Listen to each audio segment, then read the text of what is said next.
নমস্কার। গল্পমিতায় আপনাদের সবাইকে জানাই স্বাগত। আজ আমরা হাজির হয়েছি কবিগুরু রবীন্দ্রনাথ ঠাকুরের একটি ভৌতিক গল্প নিয়ে। গল্পের নাম কঙ্কাল। গল্প পাঠে তনয় ঘোষ ও দীপা পাল। তাহলে শুনতে থাকুন আমাদের আজকের বিশেষ নিবেদন, কবিগুরু রবীন্দ্রনাথ ঠাকুরের লেখা কঙ্কাল।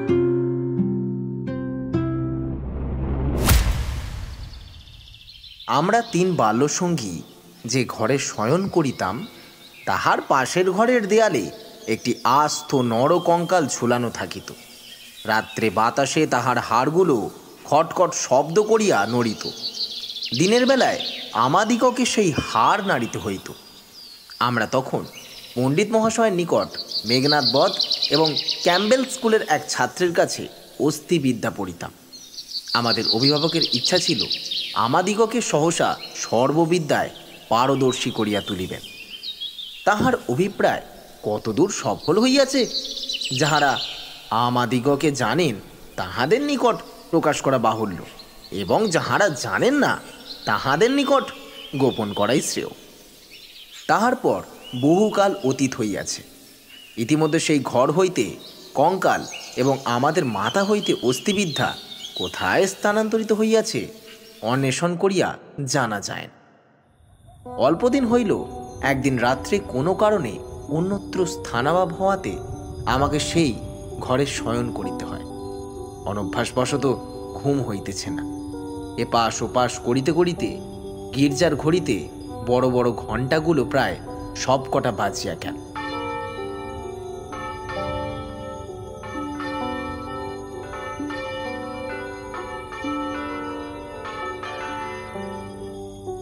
এমন সময় ঘরের কোণে যে তেলের শেদ জ্বলিতেছিল, সেটা প্রায় মিনিট 5 ধরিয়া খাবি খাইতে খাইতে একেবারে নিভিয়া গেল।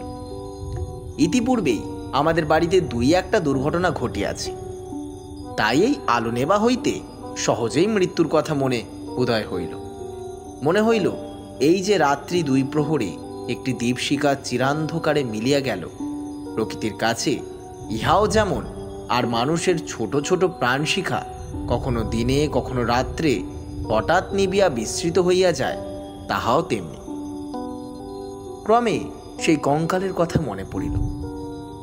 তাহার জীবৎকালের বিষয় কল্পনা করিতে করিতে সহসা মনে হইল একটি চেতন পদার্থ অন্ধকারে ঘরের দেয়াল হাতড়াইয়া আমার মশারির চারিদিকে ঘুরিয়া ঘুরিয়া বেড়াইতেছে। তাহার ঘন ঘন নিঃশ্বাসের শব্দ শোনা যাইতেছে। সে যেন কি খুঁজিতেছে, পাইতেছে না, এবং দ্রুততর বেগে ঘরময় প্রদক্ষিণ করিতেছে। নিশ্চয়ই বুঝিতে পারিলাম সমস্তই আমার নিদ্রাহীন উষ্ণ মস্তিষ্কের কল্পনা, এবং আমারই মাথার মধ্যে বোঁ বোঁ করিয়া যে রক্ত ছুটিতেছে, তাহাই দ্রুত পদশব্দের মতো শুনাইতেছে। কিন্তু তবু গা ছমছম করিতে লাগিল। জোর করিয়া এই অকারণ ভয় ভাঙিবার জন্য বলিয়া উঠিলাম, কে? পদশব্দ আমার মশারির কাছে আসিয়া থামিয়া গেল, এবং একটা উত্তর শুনিতে পাইলাম। আমি।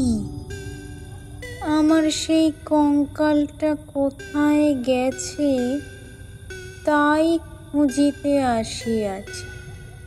আমি ভাবিলাম নিজের কাল্পনিক সৃষ্টির কাছে ভয় দেখানো কিছু নয়। পাশপালিশটা সবলে আঁকড়িয়া ধরিয়া চির পরিচিতের মতো অতি সহজ সুরে বলিলাম, এই দুপুর রাত্রে বেশ কাজটি বাহির করিয়াছ, তা সে কঙ্কালে এখন আর তোমার আবশ্যক? অন্ধকারে মশারির অত্যন্ত নিকট হইতে উত্তর আসিল, বলো কি? আমার বুকের হাড় যে তাহারই মধ্যে ছিল, আমার 26 বছরের যৌবন যে তাহারই চারিদিকে বিকশিত হইয়াছিল। একবার দেখিতে ইচ্ছে করে না? আমি তৎক্ষণাৎ বলিলাম, হ্যাঁ, কথাটা সঙ্গত বটে, তা তুমি সন্ধান করোগে যাও, আমি একটু ঘুমাইবার চেষ্টা করি। সে বলিল, তুমি একলা আছো বুঝি? তবে একটু বসি, একটু গল্প করা যাক। 35 বৎসর পূর্বে আমিও মানুষের কাছে বসিয়া মানুষের সঙ্গে গল্প করিতাম। এই ৩৫টা বৎসর আমি কেবল শ্মশানের বাতাসে হু হু শব্দ করিয়া বেড়াইয়াছি। আজ তোমার কাছে বসিয়া আর একবার মানুষের মতো করিয়া গল্প করি। অনুভব করিলাম আমার মশারির কাছে কে বসিল। নিরুপায় দেখিয়া আমি বেশ একটু উৎসাহের সহিত বলিলাম, সেই ভালো, যাহাতে মন বেশ প্রফুল্ল হইয়া উঠে। এমন একটা কিছু গল্প বলো। সে বলিল, সবচেয়ে মজার কথা যদি শুনিতে চাও তো আমার জীবনের কথাই বলি। গির্জার ঘড়িতে ঢং ঢং করিয়া 2টা বাজিল।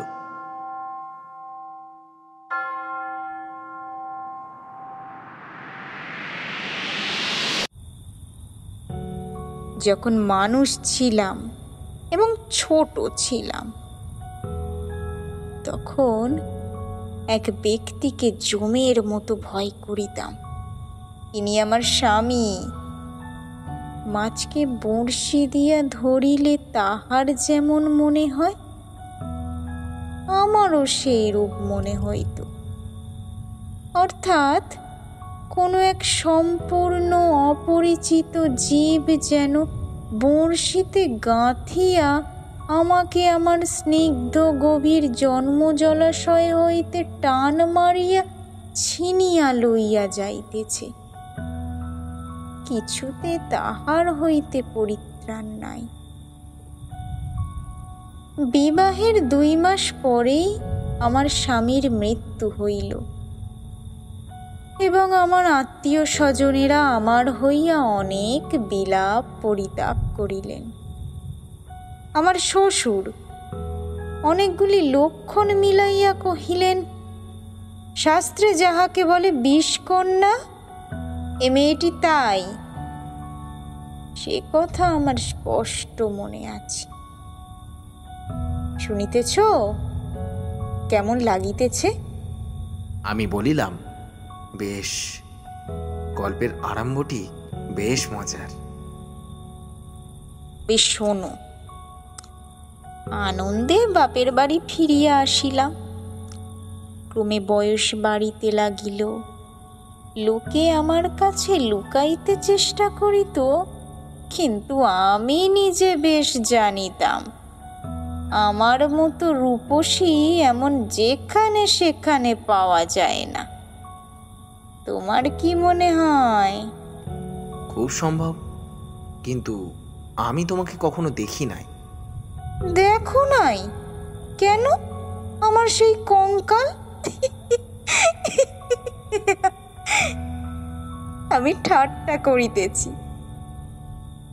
তোমার কাছে কি করিয়া প্রমাণ করিব যে সেই 2টো শূন্য চক্ষু কোটরের মধ্যে বড় বড় টানা 2টি কালো চোখ ছিল এবং রাঙা ঠোঁটের উপরে যে মৃদু হাসিটুকু মাখানো ছিল, এখনকার অনাবৃত দন্তসারে বিকট হাস্যের সঙ্গে তার কোনো তুলনাই হয় না।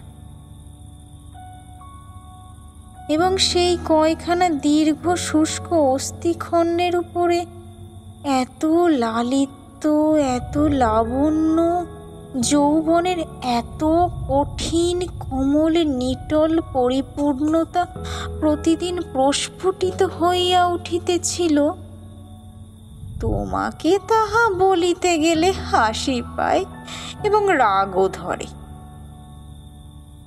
আমার সেই শরীর হইতে যে অস্থিবিদ্যা শেখা যাইতে পারে, তাহা তখনকার বড় ডাক্তারেরাও বিশ্বাস করিত না।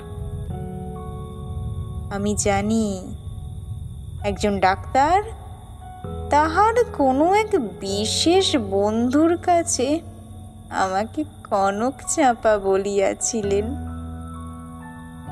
তাহার অর্থ এই যে পৃথিবীর আর সকল মনুষ্যই অস্থিবিদ্যা এবং শরীর তত্ত্বের দৃষ্টান্তস্থল ছিল। কেবল আমি সৌন্দর্যরূপী ফুলের মতো ছিলাম। কনক চাপার মধ্যে কি একটা কঙ্কাল আছে? আমি যখন চলিতাম তখন আপনি বুঝিতে পারিতাম যে একখণ্ড হীরা নড়াইলে তাহার চারিদিক হইতে যেমন আলো ঝকমক করিয়া উঠে, আমারও দেহের প্রত্যেক গতিতে তেমনি সৌন্দর্যের ভঙ্গি নানা স্বাভাবিক হিল্লোলে চারিদিকে ভাঙিয়া পড়িত। আমি মাঝে মাঝে অনেকক্ষণ ধরিয়া নিজের হাত দুখানি নিজেই দেখিতাম। পৃথিবীর সমস্ত উদ্ধত পৌরুষের মুখে রাশ লাগাইয়া মধুরভাবে বাগাইয়া ধরিতে পারে এমন দুইখানি হাত। সুভদ্রা যখন অর্জুনকে লইয়া দৃপ্ত ভঙ্গিতে আপনার বিজয় রথ বিস্মিত 3 লোকের মধ্যে দিয়ে চালাইয়া লইয়া গিয়াছিলেন, তাহারও বোধ করি এইরূপ দুখানি অস্থূল সুডোল বাহু, আরক্ত করতল এবং লাবণ্য শিখার মতো অঙ্গুলি ছিল। কিন্তু আমার সেই নির্লজ্জ নিরাভরণ চিরবৃদ্ধ কঙ্কাল তোমার কাছে আমার নামে মিথ্যা সাক্ষ্য দিয়েছে। আমি তখন নিরুপায় নিরুত্তর ছিলাম। এই জন্য পৃথিবীর সবচেয়ে তোমার উপরেই আমার বেশি রাগ।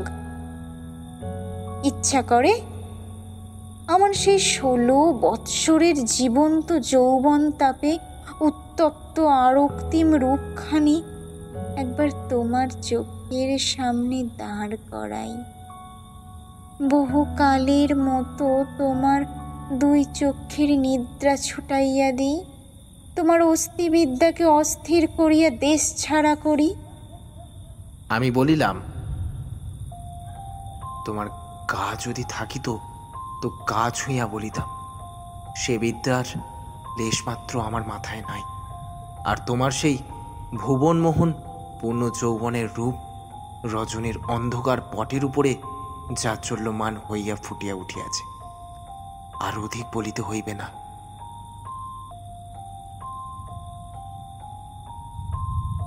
আমার কেহ সঙ্গিনী ছিল না।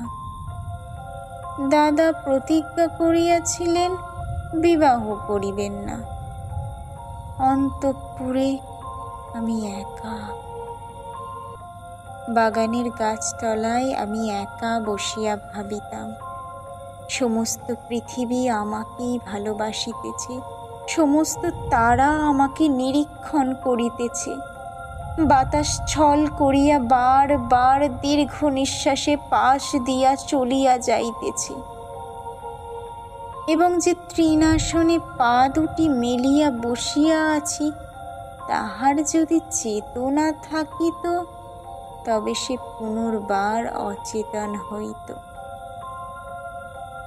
পৃথিবীর সমস্ত যুবা পুরুষ ওই তৃণপুঞ্জরূপে দল বাঁধিয়া নিস্তব্ধে আমার চরণবর্তী হইয়া দাঁড়াইয়াছে, এই রূপ আমি কল্পনা করিতাম। হৃদয়ে অকারণে কেমন বেদনা অনুভব হইত। দাদার বন্ধু শশী শেখর যখন মেডিকেল কলেজ হইতে পাশ হইয়া আসিলেন, তখন তিনি আমাদের বাড়ির ডাক্তার হইলেন। আমি তাহাকে পূর্বে আড়াল হইতে অনেকবার দেখিয়াছি। দাদা অত্যন্ত অদ্ভুত লোক ছিলেন। পৃথিবীটাকে যেন ভালো করিয়া চোখ মেলিয়া দেখিতেন না। সংসারটা যেন তাহার পক্ষে যথেষ্ট ফাঁকা নয়। এই জন্য সরিয়া সরিয়া একেবারে প্রান্তে গিয়া আশ্রয় লইয়াছেন। তাহার বন্ধুর মধ্যে এক শশী শেখর। এই জন্য বাহিরের যুবকদের মধ্যে আমি এই শশী শেখরকেই সর্বদা দেখিতাম, এবং যখন আমি সন্ধ্যাকালে পুষ্পতরুতলে সম্রাজ্ঞীর আসন গ্রহণ করিতাম, তখন পৃথিবীর সমস্ত পুরুষ জাতি শশীশেখরের মূর্তি ধরিয়া আমার চরণাগত হইত। শুনিতেছ? কি মনে হইতেছে?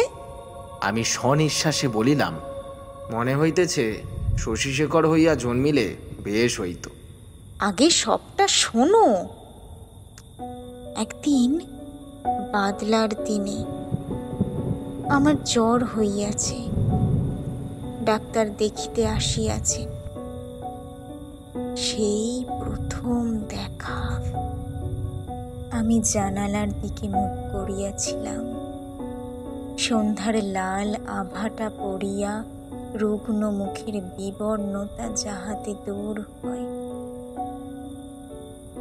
ডাক্তার যখন ঘরে ঢুকিয়াই আমার মুখের দিকে একবার চাহিলেন, তখন আমি মনে মনে ডাক্তার হইয়া কল্পনায় নিজের মুখের দিকে চাহিলাম। সেই সন্ধ্যালোকে কোমল বালিশের উপরে একটি ঈষৎ ক্লিষ্ট কুসুম পেলব মৌ অসংযমিত চূর্ণ কুন্তল ললাটের উপর আসিয়া পড়িয়াছে এবং লজ্জায় আনমিত বড় বড় চোখের পল্লব কপলের উপর ছায়া বিস্তার করিয়াছে। একবার হাতটা দেখিতে হইবে। আমি গাত্রাবরণের ভিতর হইতে ক্লান্ত সুগোল হাতখানি বাহির করিয়া দিলাম।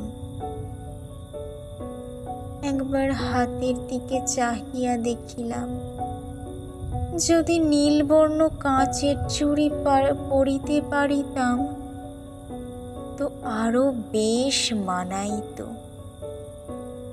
রোগীর হাত লইয়া নারী দেখিতে ডাক্তারের এমন ইতস্তত ইতপূর্বে কখনো দেখি নাই। অত্যন্ত অসংলগ্নভাবে কম্পিত আঙ্গুলিতে নাড়ি দেখিলেন। তিনি আমার জ্বরের উত্তাপ বুঝিলেন। আমিও তার অন্তরের নারী কিরূপ চলিতেছে কতকটা আভাস পাইলাম। বিশ্বাস হইতেছে না? আমি বলিলাম, অবিশ্বাসের কোনো কারণ দেখিতেছি না। মানুষের নারী সকল অবস্থায় সমান চলে না। কালক্রমে আরও 2-4 বার রোগ ও আরোগ্য হইবার পরে দেখিলাম আমার সেই সন্ধ্যাকালের মানুষ সভায় পৃথিবীর কোটি কোটি পুরুষ সংখ্যা অত্যন্ত হ্রাস হইয়া আসিল। জগতে কেবল একটি ডাক্তার এবং একটি রোগী অবশিষ্ট রহিল। আমি গোপনে সন্ধ্যাবেলায় একটি বাসন্তী রঙের কাপড় পরিতাম, ভালো করিয়া খোঁপা বাঁধিয়া মাথায় একগাছি বেল ফুলের মালা জড়াইতাম, একটি আয়না হাতে লইয়া বাগানে গিয়া বসিতাম। কেননা আপনাকে দেখিয়া কি আর পরিতৃপ্তি হয় না? বাস্তবিকই হয় না। কেননা আমি তো আপনি আপনাকে দেখিতাম না। আমি তখন একলা বসিয়া 2 জন হইতাম। আমি তখন ডাক্তার হইয়া আপনাকে দেখিতাম, মুগ্ধ হইতাম, ভালোবাসিতাম, আদর করিতাম। অথচ প্রাণের ভিতর একটা দীর্ঘ নিঃশ্বাস সন্ধ্যা বাতাসের মতো হু হু করিয়া উঠিত। সেই হইতে আমি আর একলা ছিলাম না। যখন চলিতাম নতনেত্রে চাহিয়া দেখিতাম পায়ের অঙ্গুলিগুলি পৃথিবীর উপরে কেমন করিয়া পড়িতেছে এবং ভাবিতাম এই পদক্ষেপ আমাদের নূতন পরীক্ষার্থীর্ণ ডাক্তারের কেমন লাগে। মধ্যাহ্নে জানালার বাহিরে ঝাঁঝা করিত, কোথাও কোনো সারা শব্দ নাই। মাঝে মাঝে এক একটা চিল অতি দূর আকাশে শব্দ করিয়া উড়িয়া যাইত। এবং আমাদের উদ্যান প্রাচীরের বাহিরে খেলনাওয়ালা সুর ধরিয়া চাই, খেলনা চাই, চুড়ি চাই করিয়া ডাকিয়া যাইত। আমি একখানি ধবধবে চাদর পাতিয়া নিজের হাতে বিছানা করিয়া শয়ন করিতাম।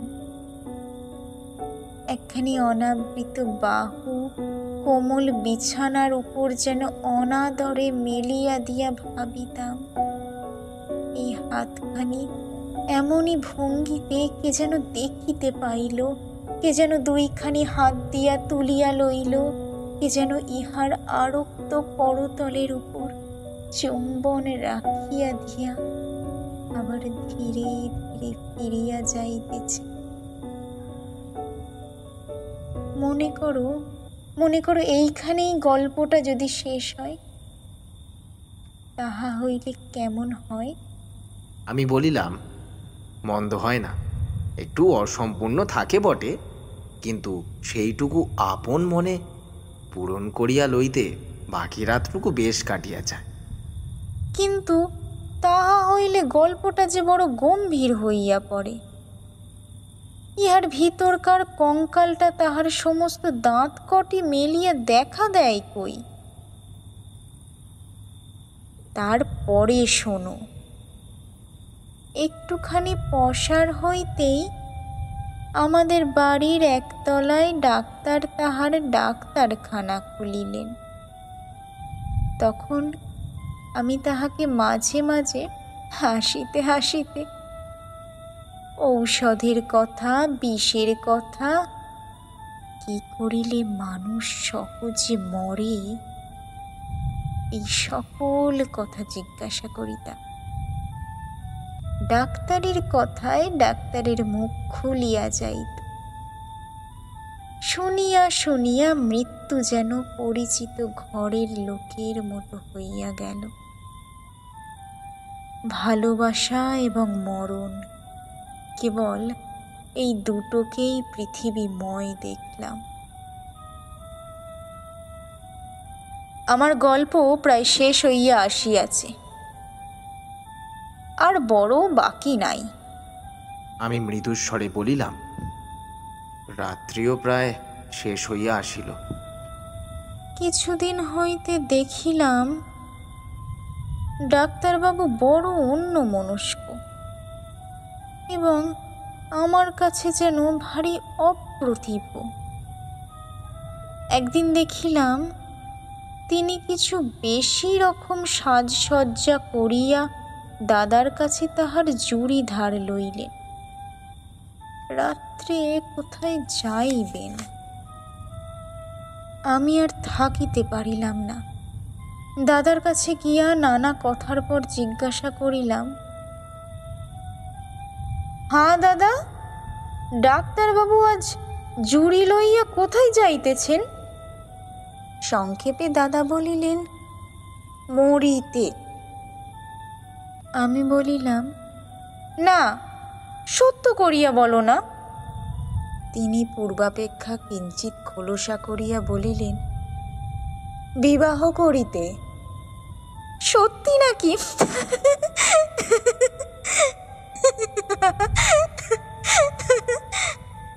অল্পে অল্পে শুনিলাম এই বিবাহে ডাক্তার 12,000 টাকা পাইবেন। কিন্তু আমার কাছে সংবাদ গোপন করিয়া আমাকে অপমান করিবার তাৎপর্য কি? আমি কি তাহার পায়ে ধরিয়া বলিয়াছিলাম যে এমন কাজ করিলে আমি বুক ফাটিয়া মরিব? পুরুষদের বিশ্বাস করিবার জো নাই। পৃথিবীতে আমি একটি মাত্র পুরুষ দেখিয়াছি এবং এক মুহূর্তে সমস্ত জ্ঞান লাভ করিয়াছি। ডাক্তার রোগী দেখিয়া সন্ধ্যার পূর্বে ঘরে আসিলে প্রচুর পরিমাণে হাসিতে হাসিতে বলিলাম, কি ডাক্তার মহাশয়, আজ নাকি আপনার বিবাহ? আমার প্রফুল্লতা দেখিয়া ডাক্তার যে কেবল অপ্রতিভ হইলেন তাহা নহে, ভারী বিমর্ষ হইয়া গেলেন। জিজ্ঞাসা করিলাম, বাজনা বাদ্য কিছুই নাই যে? শুনিয়া তিনি ঈষৎ একটু নিঃশ্বাস ফেলিয়া বলিলেন, বিবাহ ব্যাপারটা কি এতই আনন্দের? শুনিয়া আমি হাসিয়া অস্থির হইয়া গেলাম। এমন কথাও তো কখনো শুনি নাই। আমি বলিলাম, সে হইবে না, বাজনা চাই, আলো চাই।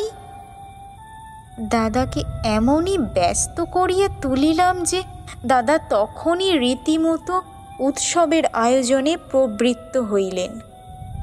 আমি কেবলই গল্প করিতে লাগিলাম, বধূ ঘরে আসিলে কি হইবে, কি করিব।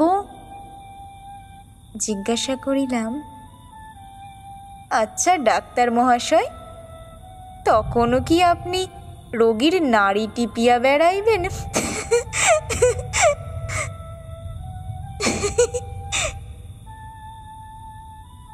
যদিও মানুষের, বিশেষত পুরুষের, মনটা দৃষ্টিগোচর নয়, তবু আমি শপথ করিয়া বলিতে পারি, কথাগুলি ডাক্তারের বুকে শেলের মতো বাজিতেছিল। অনেক রাত্রে লগ্ন। সন্ধ্যাবেলায় ডাক্তার ছাতের উপর বসিয়া দাদার সহিত 2-1 পাত্র মদ খাইতেছিলেন। দুইজনেরই এই অভ্যাসটুকু ছিল। ক্রমে আকাশে চাঁদ উঠিল। আমি হাসিতে হাসিতে আসিয়া বলিলাম, ডাক্তার মহাশয় ভুলিয়া গেলেন নাকি? যাত্রার যে সময় হইয়াছে। এইখানে একটা সামান্য কথা বলা আবশ্যক। ইতিমধ্যে আমি গোপনে ডাক্তারখানায় গিয়া খানিকটা গুঁড়া সংগ্রহ করিয়া আনিয়াছিলাম এবং সেই গুঁড়ার কিয়দংশ সুবিধা মতো অলক্ষ্যে ডাক্তারের গ্লাসে মিশাইয়া দিয়াছিলাম। কোন গুঁড়া খাইলে মানুষ মরে ডাক্তারের কাছেই শিখিয়াছিলাম। ডাক্তার এক চুমুকে গ্লাসটি শেষ করিয়া কিঞ্চিত আর্দ্র গদগদ কণ্ঠে আমার মুখের দিকে মর্মান্তিক দৃষ্টিপাত করিয়া বলিলেন, তবে চলিলাম। বাঁশি বাজিতে লাগিল। আমি একটি বারাণসী শাড়ি পরিলাম। যতগুলি গহনা সিন্ধুকে তোলা ছিল সবগুলি বাহির করিয়া পরিলাম। সিঁথিতে বড় করিয়া সিঁদুর দিলাম। আমার সেই বকুল তলায় বিছানা পাতিলাম। বড় সুন্দর রাত্রি, ফুটফুটে জ্যোৎস্না। সুপ্ত জগতের ক্লান্তি হরণ করিয়া দক্ষিণে বাতাস বহিতেছে। জুঁই আর বেলের ফুলের গন্ধে সমস্ত বাগান আমোদ করিয়াছে। বাঁশির শব্দ যখন ক্রমে দূরে চলিয়া গেল, জ্যোৎস্না যখন অন্ধকার হইতে আসিয়া লাগিল, এই তরু পল্লব এবং আকাশ এবং আজন্ম কালের ঘর দুয়ার লইয়া পৃথিবী যখন আমার চারিদিক হইতে মায়ার মতো মিলাইয়া যাইতে লাগিল, তখন আমি নেত্র নিমীলন করিয়া হাসিলাম।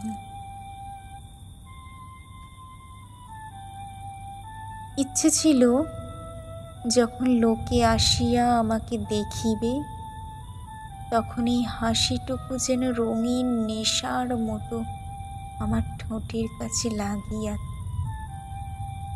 ইচ্ছে ছিল যখন আমার অনন্ত রাত্রির বাসর ঘরে ধীরে ধীরে প্রবেশ করিব, তখন এই হাসিটুকু এখান হইতেই মুখে করে লইয়া যাইব। কোথায় বাসর ঘর? আমার সে বিবাহের বেশ কোথায়?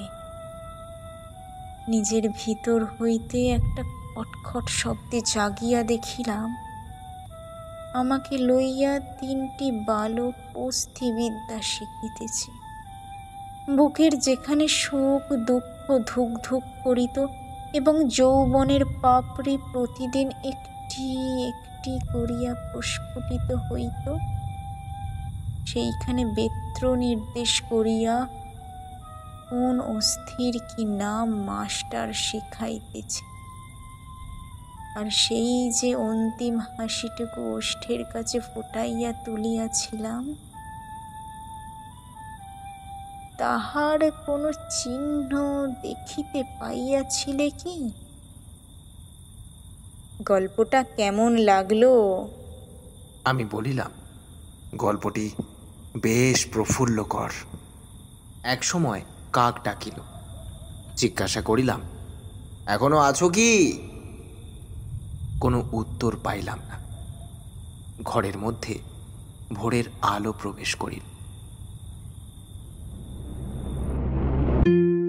এতক্ষণ আপনারা শুনছিলেন কবিগুরু রবীন্দ্রনাথ ঠাকুরের লেখা কঙ্কাল গল্পটি। এই গল্পটি যদি আপনাদের ভালো লেগে থাকে তাহলে অবশ্যই লাইক, কমেন্ট এবং শেয়ার করে আমাদের পাশে থাকবেন। আর হ্যাঁ, চ্যানেলে যদি নতুন এসে থাকেন তাহলে আমাদের গল্পমিতা চ্যানেলটিকে অবশ্যই সাবস্ক্রাইব করে পাশে থাকা বেল আইকনে ক্লিক করে দেবেন। এবং আপনারা যদি গল্পটি ফেসবুক পেজ থেকে শুনে থাকেন তাহলে আমাদের গল্পমিতা পেজটিকে অবশ্যই ফলো করে দেবেন। দেখা হচ্ছে পরবর্তী নতুন কোনো গল্পে। ততক্ষণের জন্য সবাই ভালো থাকুন এবং সুস্থ থাকুন। ধন্যবাদ।